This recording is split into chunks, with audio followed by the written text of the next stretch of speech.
Donni Ray, and this is the PRIV Talks podcast.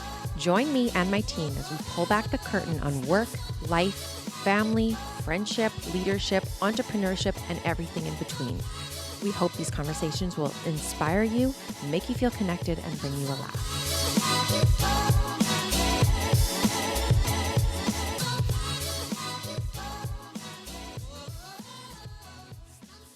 Hi, welcome back. Hi. Hi. Thanks for having me. That was not my strongest opening. Monday morning. I think I everyone's just know. a little flat. Okay, let me do my little intro, and then our listeners will know who you are. Okay. This woman is known for her ability to be truly authentic and vulnerable across all of her channels. Through her podcast, she has shared her road to recovery, her fitness journey, and a broad perspective on lifestyle, health, and wellness. We are so excited to have you. Welcome, Arielle Lorre from the Blonde Files. Thank you for having me. I'm excited to be here. And Katie, of course. Yes. You again. And Keeks again. We have rescheduled this podcast 3 times now Yeah. or more. We had It's been a technical journey. difficulties. A couple Definitely. technical difficulties, but I feel like we could have done a whole season by how many conversations we've had, but I've so enjoyed getting to know you. So I feel like it's been a great journey. Me too. And hopefully we saved some good stuff for the show. Hopefully. We haven't had a podcast in a couple weeks, so I have a lot of good lifestyle content of my own to add to this. Perfect. yeah, it's been a hectic couple weeks, you could say. Oh gosh, it's like hell, like everybody's coronavirus crazy. And my whole family has been so sick. I personally had my 6-year-old at emergency 3 times this past week, and he's just not getting better. And then the hospitals are crazy. So that's been my life. So life has just been, lots of roadblocks. Yeah, the flu season's pretty rough this year.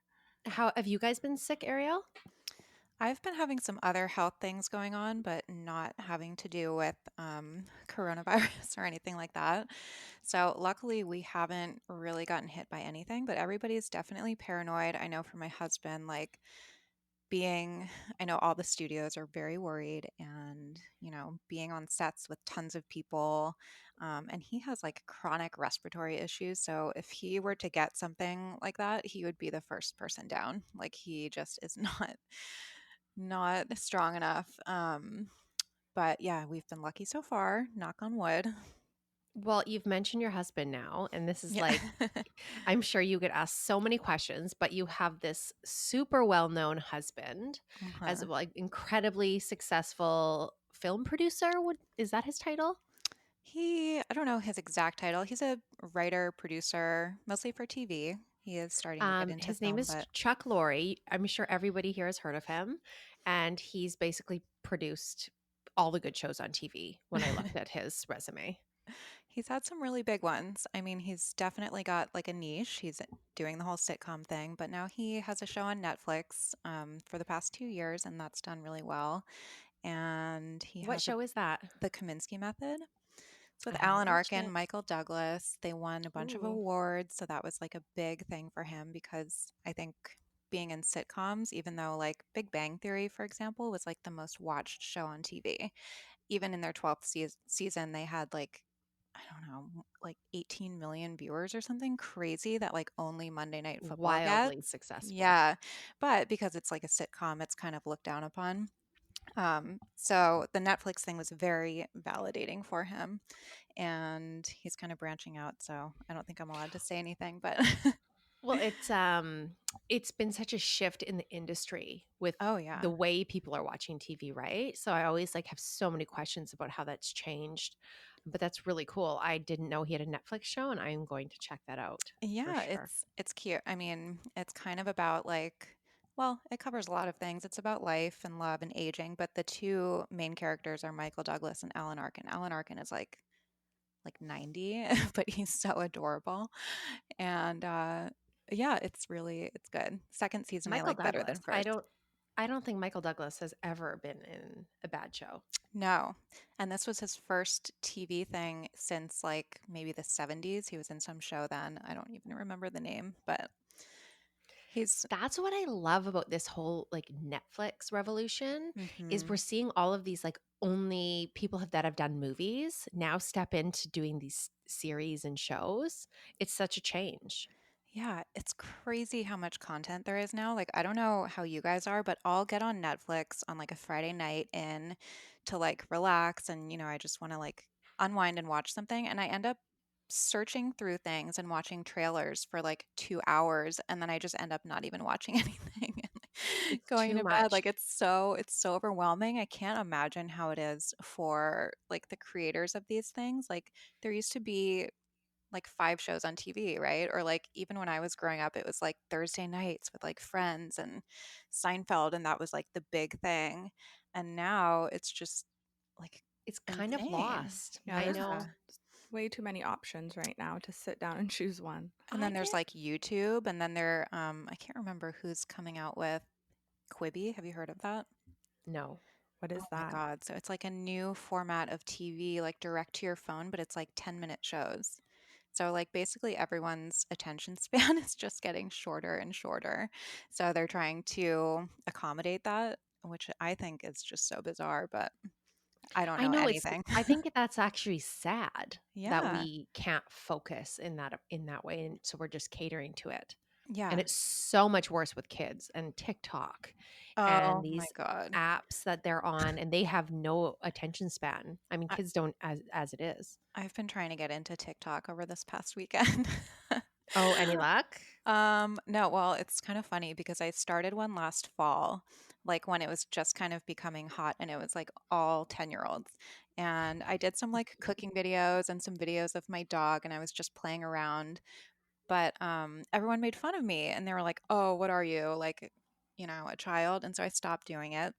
And then I talked to my girlfriend last week and she was like, "Yeah, Instagram is going to become obsolete and like it's all going to be TikTok." And I got on and like so many like peers, I guess, in, the world that I'm in are on there and have like tens of thousands, if not hundreds of thousands of followers. And it seems like everyone is there now. So I was like, okay, You but were it's on the just, cusp.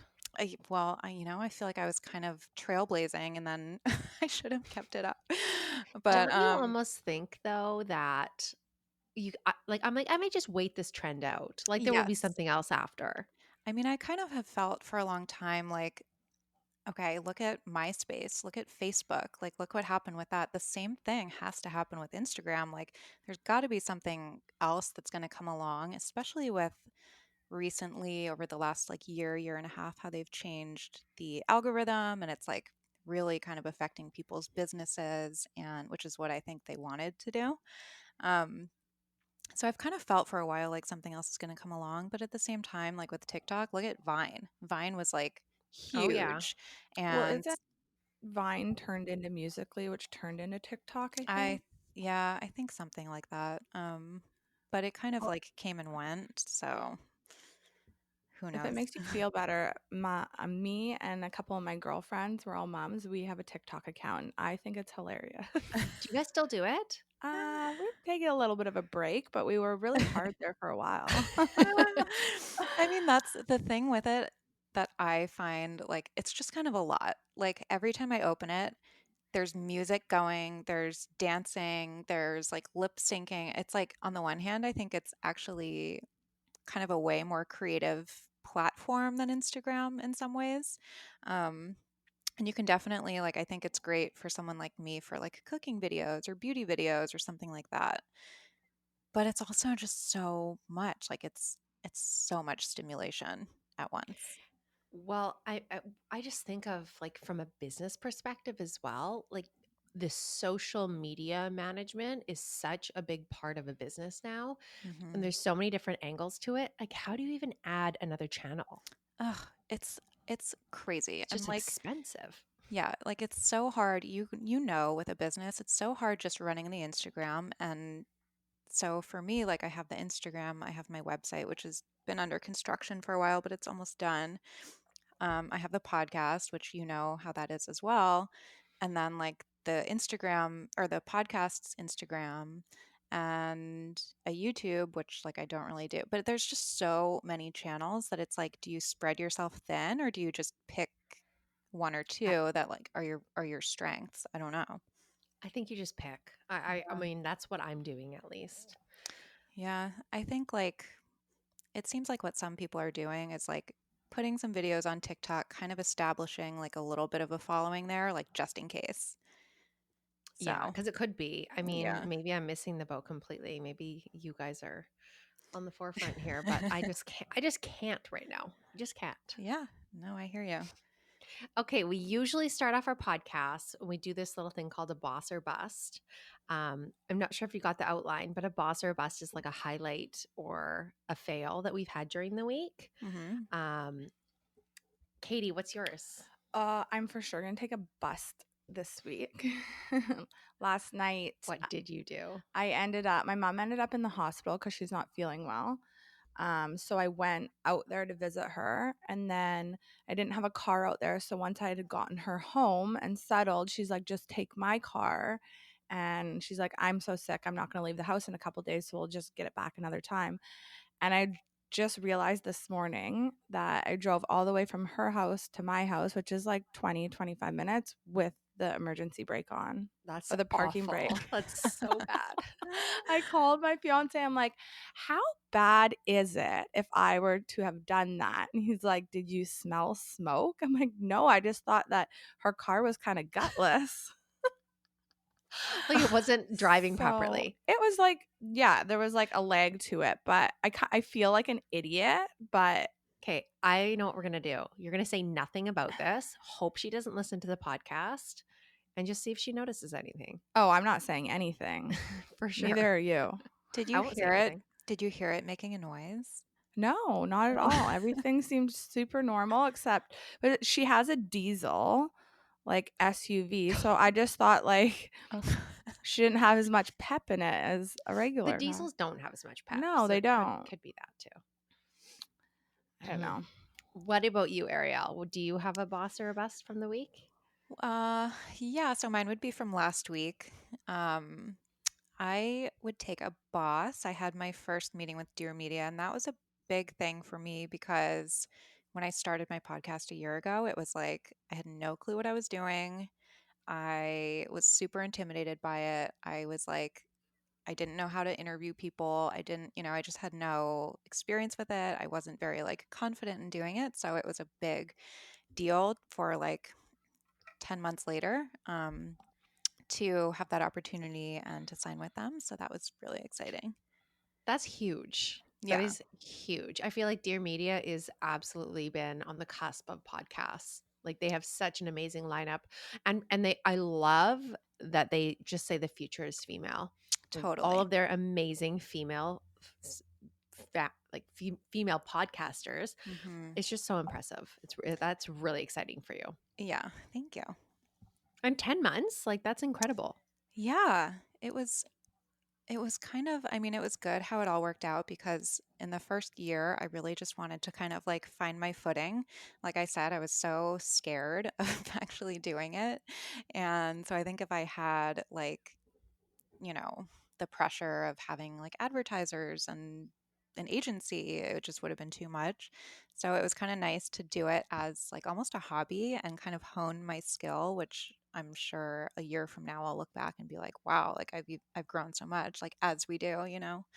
But yeah, I mean, I had that time to like figure out what kind of conversations I really wanted to be having and like kind of find my voice and find the tone for the show. And it's so funny because before I started, like I had wanted to start a podcast for a while, but I just didn't because I had no clue how.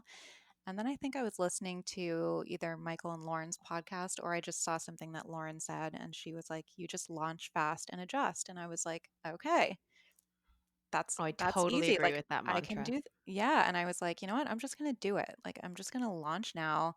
It'll probably suck, but I'm going to go with the flow and adjust." And so it was very like full circle when that I happened. had listened to, I think it was your New Year's resolution podcast, and you were Mhm. talking about um, how you were kind of disappointed that you had been, I think you had been maybe turned down by an agency, but Uh-huh. but you were kind of like you're flipping it, and you were talking about like walking through fear and how everything is kind of making room for something else. Mm-hmm. And it's just kind of nice to see that come full circle for you. Yeah, totally. And yeah, that experience really taught me a lot. Like it taught me how to let go, and it taught me that like I don't necessarily know what is the best thing for me and for my business. And like, I mean, it can apply to work, it can apply to other things in life. Like when we think we need something so badly and we're so attached to the outcome, and it's so hard to let go of this thing that we want, you know? It was really, really uncomfortable kind of walking through that, because I thought like that was the next move for my business. And it was that, or like I stay stuck. And it turned out working out so much better than I could have imagined. So that was a huge lesson. Yeah. That was one of the quotes actually I took away, and I wrote it down from that specific podcast. And you said, the things that we want so bad that we think will make us happy are not the things that will make us happy. Oh, yeah. So it's Yeah. like we aren't, like, the universe is just pushing us into the direction that we're supposed to go, not that we think we're that, like, not necessarily that what we think we need. We might think we just need more money or more friends or more this, but we that might be the opposite of what we actually need in our life to be happy. Yeah, absolutely. And like I had a huge wake up call with this where, I got sober at 28. Like I had nothing. I had no car, no apartment, no job, no friends, no significant other, nothing.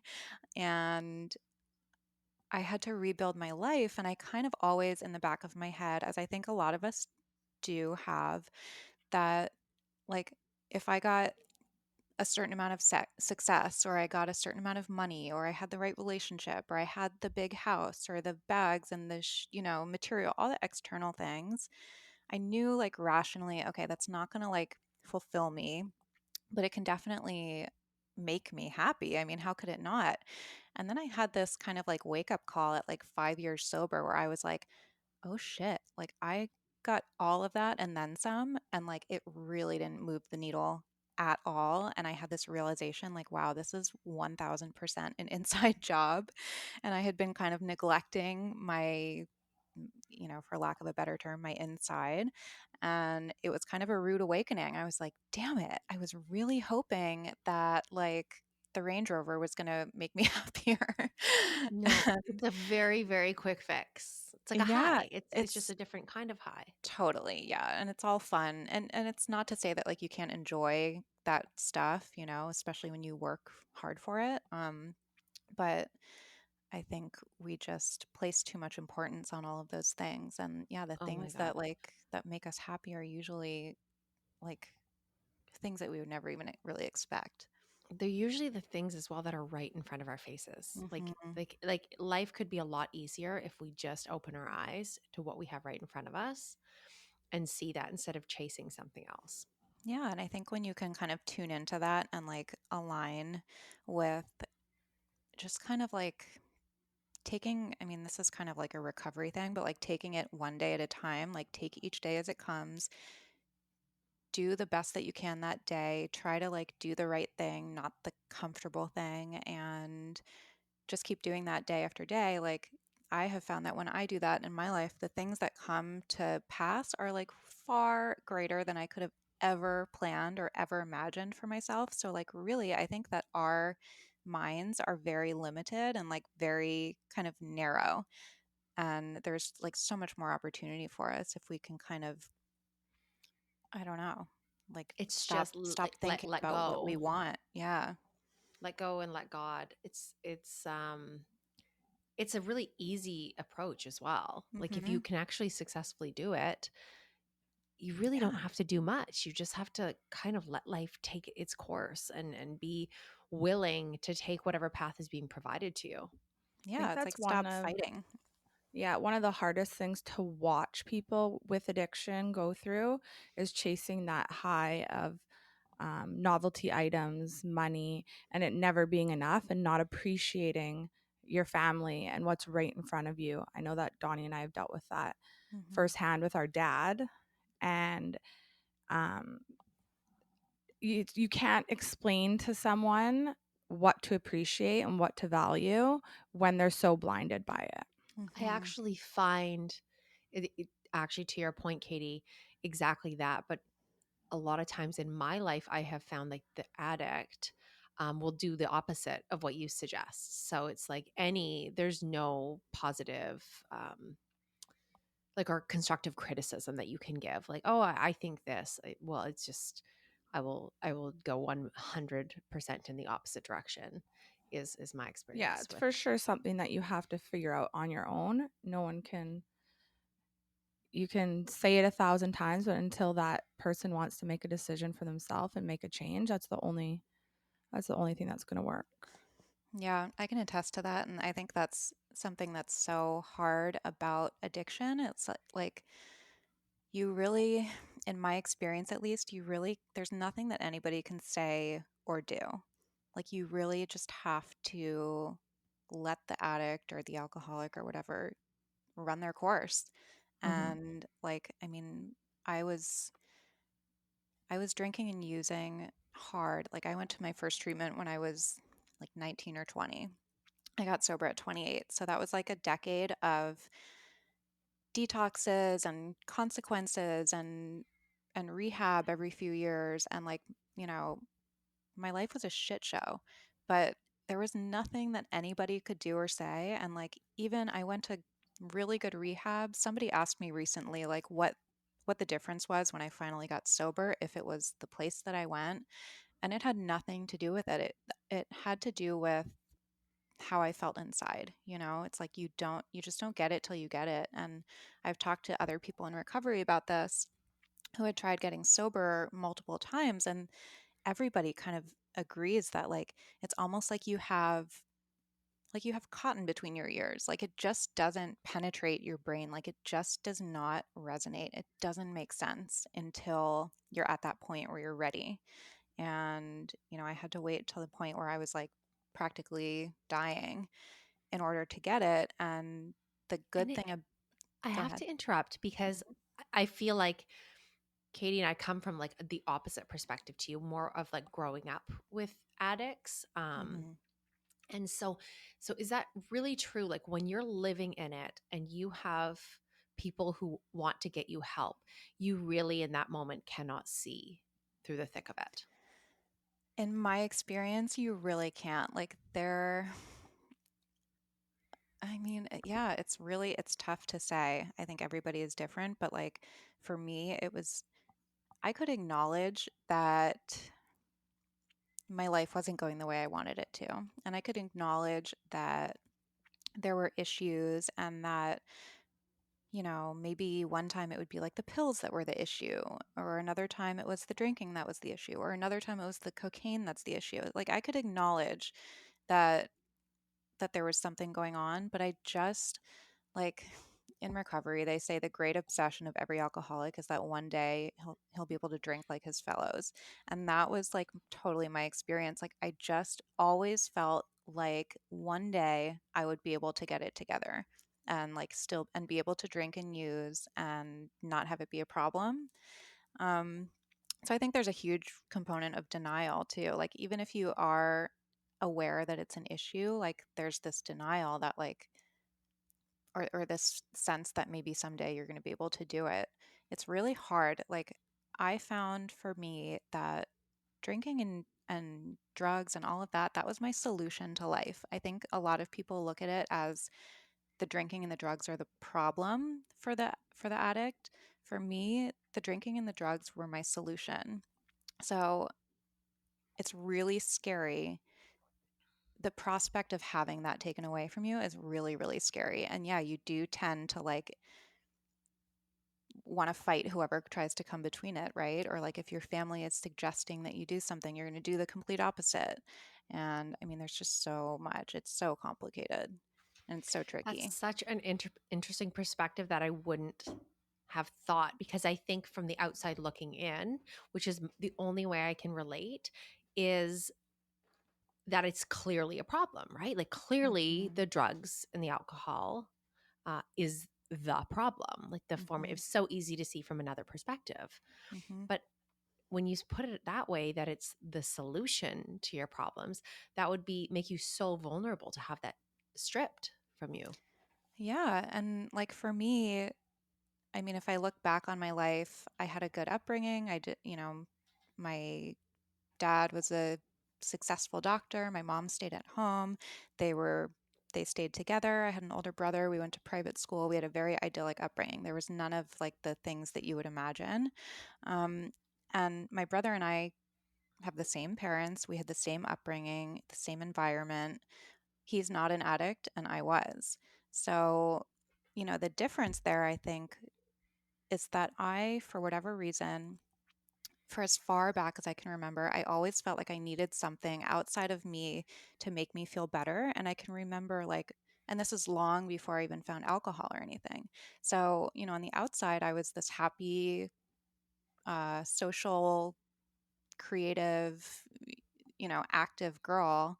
I was smart, all of that. It didn't look like I was any different from my peers, but on the inside, I felt like I was just a little bit off from everybody else, and like there was something out there that would make me feel better. And, so from an early age, it was like huge tantrums over like shopping. And like, I need, these back then it was like 579. I don't know if you guys had that. And like limited to like all those stores. I was like, I need these, pants, or I need this top or whatever. And it was like a primal need. Like I felt like it was going to make me feel better. Like such an And extreme reaction. yes, totally. And so by the time I was like 16, 17, I found alcohol. I will never forget that first drink. It was like, oh, like it was like I could finally breathe. And it was like I didn't even know how uncomfortable I was until I found that. And so all of a sudden, I had found the solution, and I had found the solution to feeling a little bit different from everybody else. I had found something to fill the void. I found something that made me feel more comfortable in my skin, made me more confident. So, like, it was very much a solution for a long time. And when the solution starts being the problem, you don't, it's hard to accept, you know? Do you feel then strongly that there's a biological component? You mentioned like having the traits as you were a child. Hmm. And coming from my perspective, we have a lot of addiction in our family. So it's like Hmm. generational. Like our grandparents, nearly all of them. I'm pregnant, and through your pregnancies, they ask you all these biological questions about your generational past: diabetes, cancer, alcoholism, etc. And I was kind of doing the tally, and I was like, I think I have more alcoholics or addicts in my family tree than possibly sober people. Like Hmm. it's so do you agree, Katie? I do. It runs very thick in our family for sure. Like, um, So it's interesting to me, like you said, you didn't have it in your family, right? There, as far back as we can go, there's nobody else in my family. So, I think that there are a few components to it. I do think it's partially genetic. Um, for whatever reason, I started the chain in my family. Cool. Um, Congratulations. Thank you. So, I think it's partially genetic. I think it's partially environmental. So, there are definitely people who like have traumas early in life and just grow up in bad situations, and that becomes their kind of, their solution, Yeah. whatever, their way to adapt. And then I think spirituality is definitely a component to it also. Um, it was a big part of my recovery, and I think lacking that was kind of, I don't want to say problematic, but I think it just kind of lends itself to that void. But I think mainly it's biological and environmental. And I don't know if you've heard the analogy, it's kind of a bad one, but they say like your genetics load the gun and the environment pulls the trigger. oh, I So, totally agree with that. yeah, so like your Also, kids could have um, they could have the gene, but if they don't have an environment where, there's any kind of problem, then it's not going to be a problem. you have to consider that a lot of environmental factors are cyclical as well. So, like the Hmm. way your parents raise you is the way that their parents raise them, the way that they communicate, the way that they express themselves. It might be cycles of abuse, those kind of things like continue through generations. So those Yeah. things are repeating. So though that might be, a similar, a same factor for the Hmm. environmental argument. And it's extremely hard to break those patterns. Have you heard of the rat park experiment? No. No. So I've heard, especially in recovery, I hear a lot of people talk about like their lack of connection to other people and how that's a big factor for them. And I think what I experienced, even though I had a lot of friends and stuff, like I just didn't feel connected.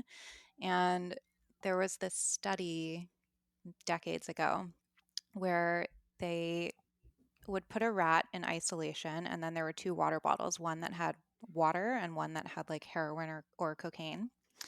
And when the rat was in isolation, it would always choose the heroin or cocaine.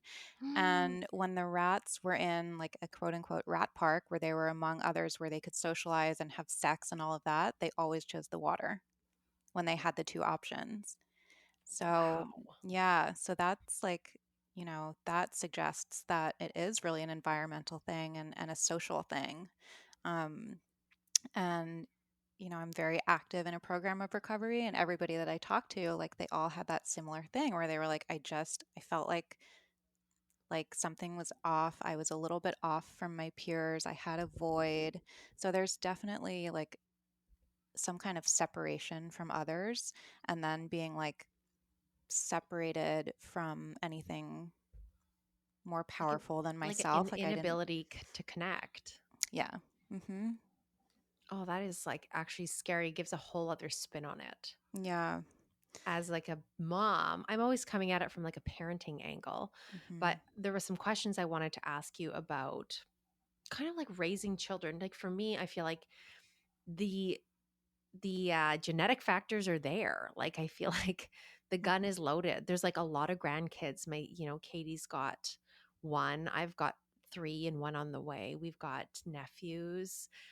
I just feel like how do we prepare them to like grow up in this world with those genetic factors and give them the education? Like, is there Mm-hmm. anything that you wish that you had known growing up that you maybe weren't aware of?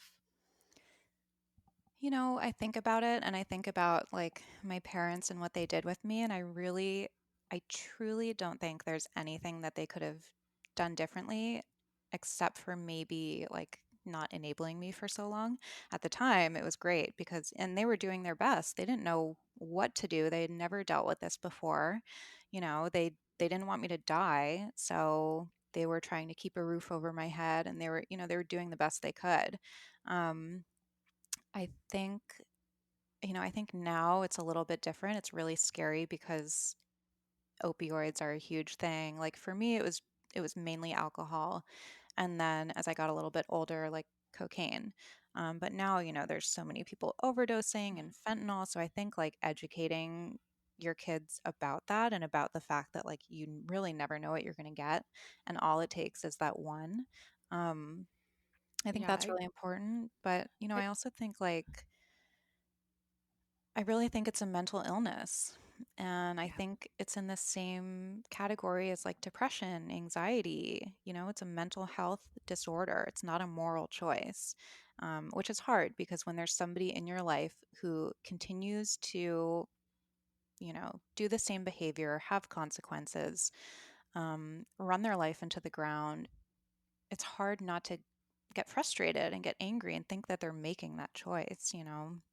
Um, but I It's just think kind of, easier to be at times dealing with an addict. It's easier to be angry and mhm, disconnect as a protection mechanism than it is to yeah.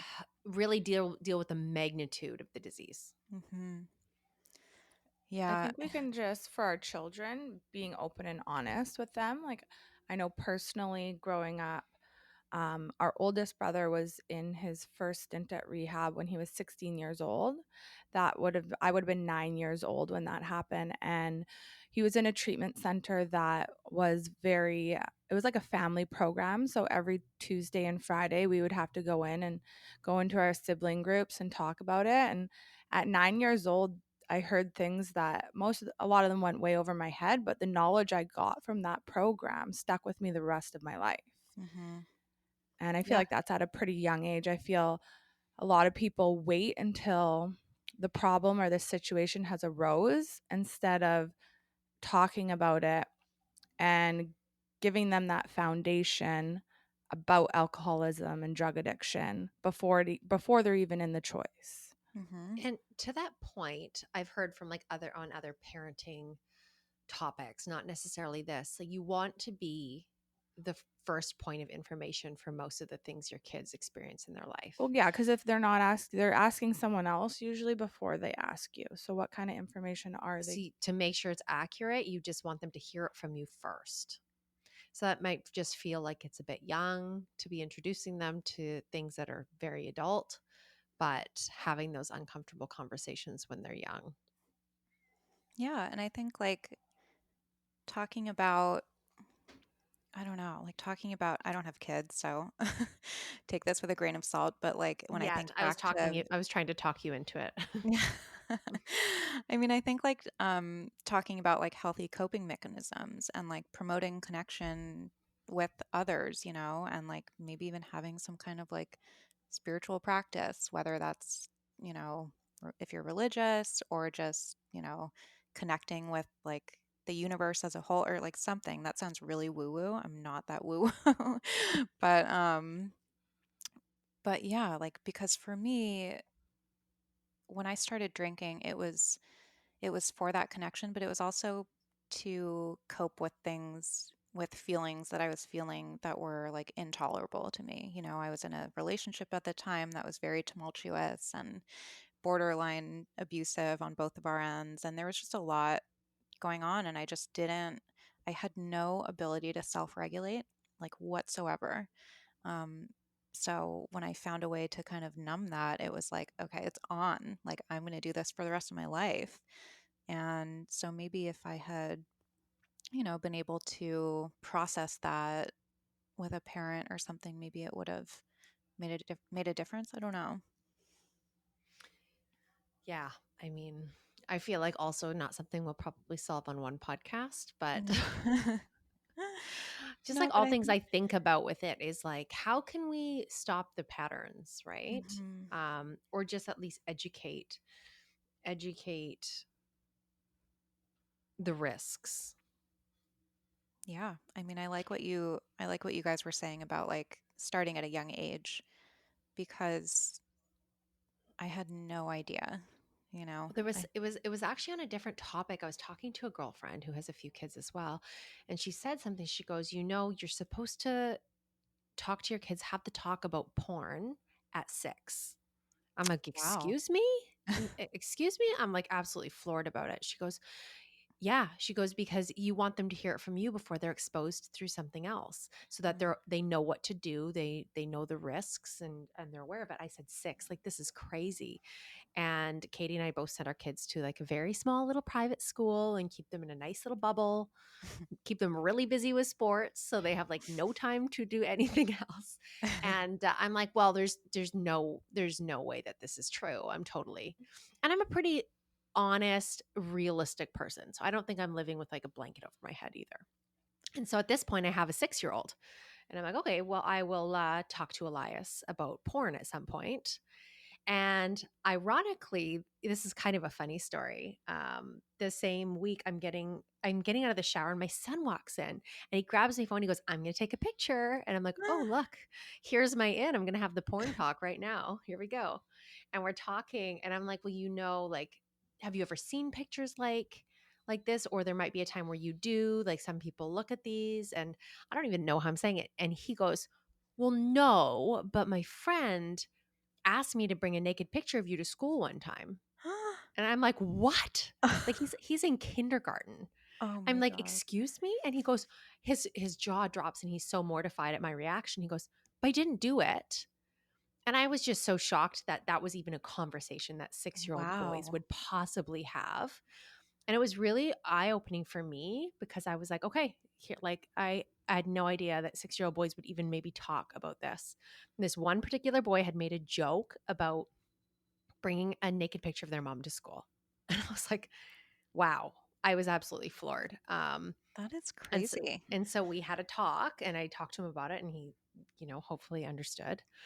And that was that. But from then on, I was like, I will not be naive to any of this. Like, as a Yeah. parent, like, your eyes have to be open. Yeah, it terrifies me, the world that our kids are growing up in now with social media. Yeah. Mhm. It's very concerning. And you can't, I mean, you can say no TikTok, no Snapchat, but then eventually they're going to be old enough to make that decision by themselves. And I feel like if you put up such hard boundaries, they're just going to lie to you. So I think almost letting them use the apps to a certain extent and giving them the knowledge of how dangerous they can be is better than just sheltering them from it. Well, and I put myself in danger so many times because I was just being dishonest about Oh, drinking, right? How many 100% me times too. I would drink and drive because I didn't want to ask for a ride, or I didn't want anyone to find out I was drinking at a Mhm. young age, And I just don't want that to be a factor. No. Yeah, it's kind of like when I was growing up, it was like, do you let your kids drink under your roof so that they're not drinking somewhere else and then driving? That was like the big conundrum. Hmm. And yeah, now it's just, I can't imagine, like, even with social media and all of that, it's hard for a woman in her 30s. I can't I know. imagine being like a young girl or a boy, but like a young girl with in this environment where there's just so much pressure and what you're seeing isn't even real and it's just got to be so hard to navigate. Well, and also, like, the biggest thing that I really never thought of until you came on the podcast and said this, but you were talking about how a lot of it came from your feeling of your inability to connect. Hmm. And I can't imagine that the way that we're living culturally, as socially connected as we are, that we are helping our ability to connect to people in real life Yeah. and make that a way. I just can't imagine that that's not substantially worse in this generation than it was in last generation. Yeah, and it's so interesting because, these studies are out that show that like teenage drinking and drug use is way down compared to when I was growing up. Um, and they're speculating that that's because everybody is on their phones instead. So it's Oh, interesting to think about like where those kids are going to be in 10 years if that lack of connection is going to, lend itself to some kind of substance issue or if they're just kind of bypassing it. So very super interesting. interesting. Yeah. I've never thought of it from that way. Like, after Mhm. talking to you, I'm like, I need to make sure my kids are really socialized, and like keeping them in a bubble isn't going to help. Like, you want them to Yeah. have like normal lives and know how to connect with people. Hmm. Yeah, it's tough. It's tough. Okay, I let's feel for talk. you. Let's, well, yeah, this is a problem times four now. I want to talk about your podcast, The Blonde Files. So you've had it for almost a year, but what I really love is how open and honest you are about some of the topics. Thank you. One particularly I was really obsessed with was your beauty podcast you did solo, and you Yes. were talking about different procedures you'd done. And I was like, it really opened my eyes to some of them that were out there. And I was like, oh my God, I want to do that. That's amazing. Um, was that hard for you to kind of strip down and be vulnerable, or does that come naturally to you? Um, that particular episode was a little bit challenging just because I was nervous about pushback and judgment. And surprisingly, it was almost 100% positive. But I kind of like, after I got sober 6 years ago, and I kind of look at my life as like before and after, because before it was just such a shit show. um, and after I got sober, and then when I started my Instagram account 2 years into sobriety, and then, the podcast and all of that, I kind of felt like, I'm not an expert on any of this. This is just my experience. And what I learned through sobriety is that, like, I can use all of my challenges and struggles and my triumphs and everything I went through to maybe help somebody else. So that's kind of the attitude that I've tried to take into the Blonde Files and everything under that umbrella. Like, this is what I've gone through, and, take what applies to you and leave the rest, and maybe it will help somebody else. So I've always been pretty open about sharing everything. There are definitely certain parts of my life, like my husband is very private, so I keep the majority of that private, but everything else with me is kind of fair game. And I'm a beauty junkie. Like I have no vices, okay? I don't drink anymore, I don't smoke, I don't do, there's nothing. So beauty and like skincare and that kind of stuff is kind of like where I'm a little bit of a junkie, I guess. And it's so common, and I get so, for whatever reason, I get so triggered when like people lie about it when it's so obvious. And so I just kind of felt like, you know what? Like people are doing it anyway, and I get so many messages from young girls saying like, "Oh, I want to do a thread lift in my eyes." And I'm like, "No, don't. Like that's the worst thing you could possibly do." And so I just kind of felt like, you know what? Can I swear? Yeah. Yeah. Like fuck it. Fuck it. Someone's got to do it. And, I have the experience. I've done, as like multiple surgeries, which sounds extreme, and it's really not. And I wanted people to kind of see that and to kind of Well, I feel like you've had destigmatize it. subtle procedures. Like I don't think you've done extreme procedures. Like when you were talking about them, I was almost like, "Oh my gosh, that's like so intriguing. Like I want to try that." Um Yeah, it's funny and I because haven't seen a before and after, so I don't know how dramatic the changes were. You're so beautiful. thank you. They're on my Instagram. I did an Instagram post the day that the episode went out, and I just showed like before. And so before I did anything, I mean, partially if you listen to the episode, so you guys know this, I won't repeat the whole thing, but I got sober and I looked in the mirror for the first time in like 10 years with sober eyes, and I was like, shit. Years of drinking and drugs and baking myself in the sun and smoking a pack a day and not sleeping and all of that took its toll on me. So I was like, okay, I need to clean this up a little. And I didn't know about anything like I do now. And so I just thought, okay, I'm going to like Botox everything and like fill my face. And so what happened after like a year or two of doing that was I had this really, like, I had what they call filler face, where, it's just not a cute look. You can go look at my Instagram. And it kind of weighed everything down. And then like, I turned 30, and I know that's still very young, but like certain things started dropping that like Botox wouldn't wouldn't Yeah. fix. And so I was like, all right, something's got to change here. And then I found my surgeon who did my nose, which I had always wanted to do my whole life. And then a couple years later, he did a brow lift. And yeah, I mean, you can see my before and after. I'm trying to find it right now. When was that podcast aired? So, okay, I'll tell you which picture it is. It's a picture of me, like my head is resting in my chin, or my head is resting in my hand. It's from February 26th. I'm in a white sweater. You have like gorgeous fashion photos as Oh, well. thank you. It's the one I after the love that picture of my sweater. husband and I. So you could Okay. see like before anything, and then when I had filler face, and then after my nose job and after my brow lift. Oh my So gosh. the doctor that I went to, he's known for being like very conservative. He's not trying to make you look like somebody new or somebody different. He's trying to make you just look like a more refreshed version of yourself. So like even Yeah, I people just in want to my look like I've family, rested. That's all. yeah, me too. I was like, I look Isn't tired. that the Just goal in make me life? look not tired. Make me look like I And have zero kids, please. so yeah, even like people in my family didn't even know. They were like, "Oh yeah, you looked like different. We just thought it was sobriety." It's like, yeah. Yeah, like I think clearly the filler was the most obvious photo. Mhm. That was like not authentically you. Like, not cute. You can say it. It's just clearly like not a natural looking photo. Yeah, well, and so many people think that, filler is the answer, and filler is gonna, like, filler fills. Filler doesn't lift, it's gonna fill, and filling can make things heavy. So, it's an Wow, important yeah. distinction. Like it's such a more youthful. I mean, and also like I can't you it must be attributed to your lifestyle. Like you're promoting such healthy living and exploring all these other like natural ways of being healthy. Um other than your cookie recipes, which I want to copy all of them. Oh, I love your cooking recipes. Like they look Like So I good. want, like I'm so hungry right now. I'm too pregnant for this podcast. You need to make the Um, crowd pleaser cookies. Those are was the that the number chocolate one. one?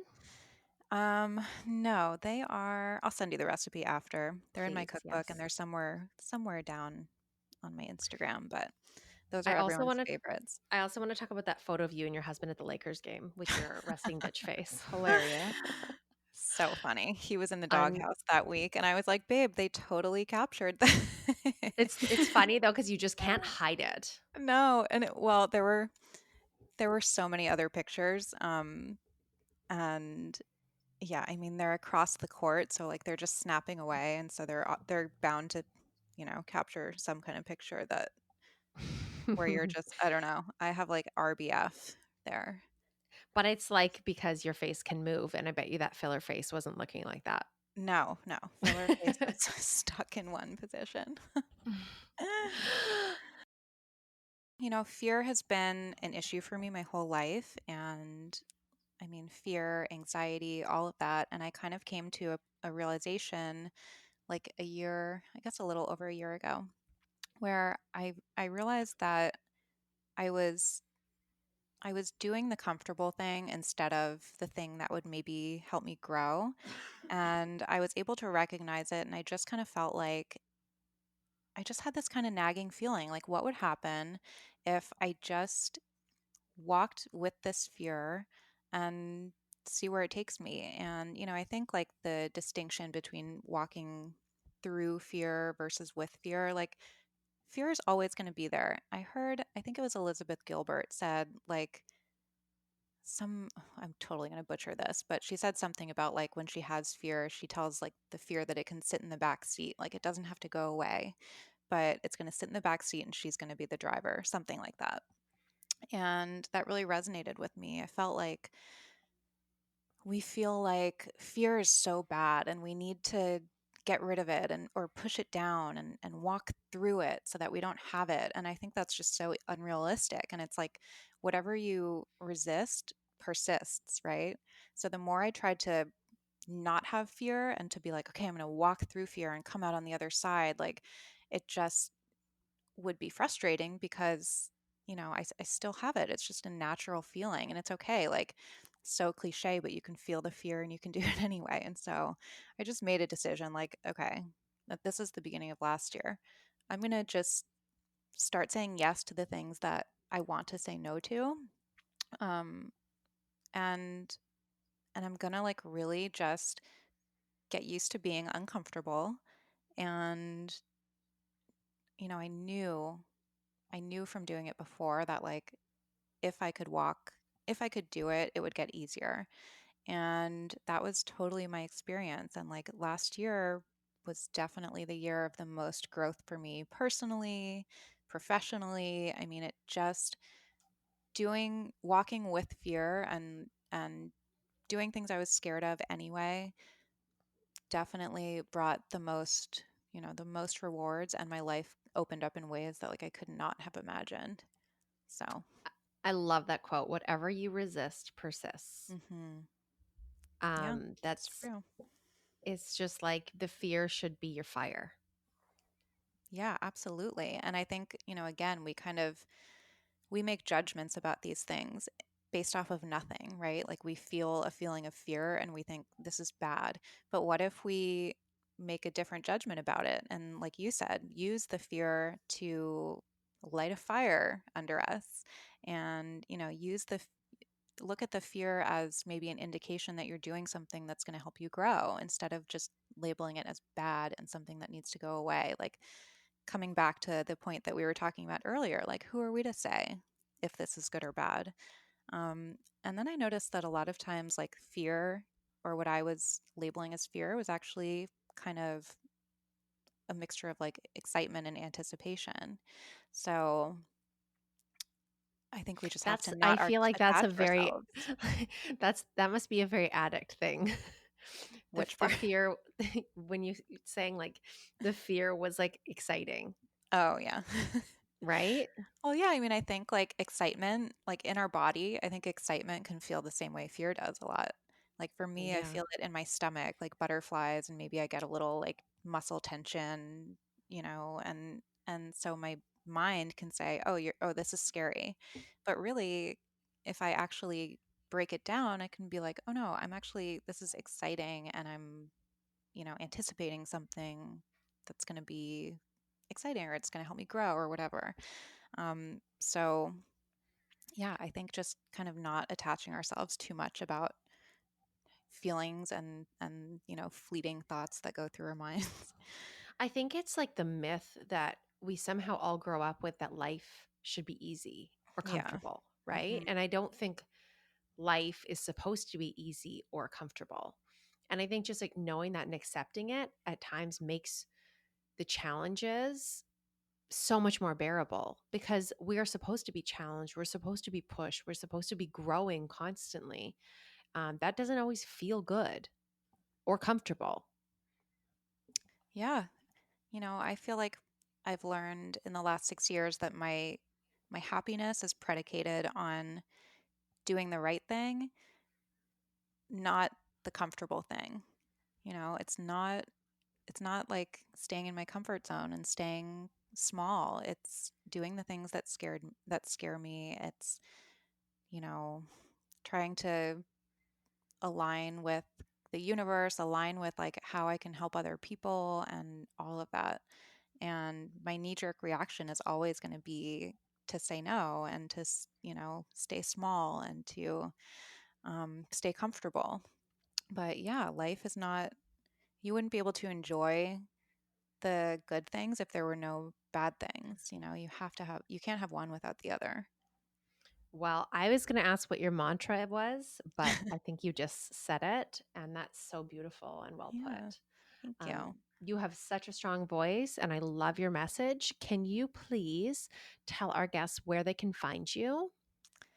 Yes, so they can find me on Instagram at Arielle Lorre, ArielleLorre. Lots of R's and L's. And from there, they can find everything. So they can find my website, my podcast, which is the Blonde Files podcast, on Apple, Spotify, everywhere. Also on Instagram. And I think that's all. Oh, TikTok, Arielle Lorre. I'm gonna check that Come one see out. videos I of will. my dog. I will be there first. Well, thank you so much for sharing your story with us and our listeners. And then to our listeners, you can also find me on the Blonde Files. We're doing a little switcheroo here, so please come listen and follow along. Thank you. All right, bye guys. Bye. Bye. Thank you so much for tuning in. If you love PRIV Talks podcast, please rate and review. Then DM us a screenshot of your review with your address to @PRIV Talks podcast so we can send you a free gift. Also, we want to keep the conversation going, so please join us on Instagram and get into our private Facebook group where we can chat and stay connected. Thank you so much. See you next time.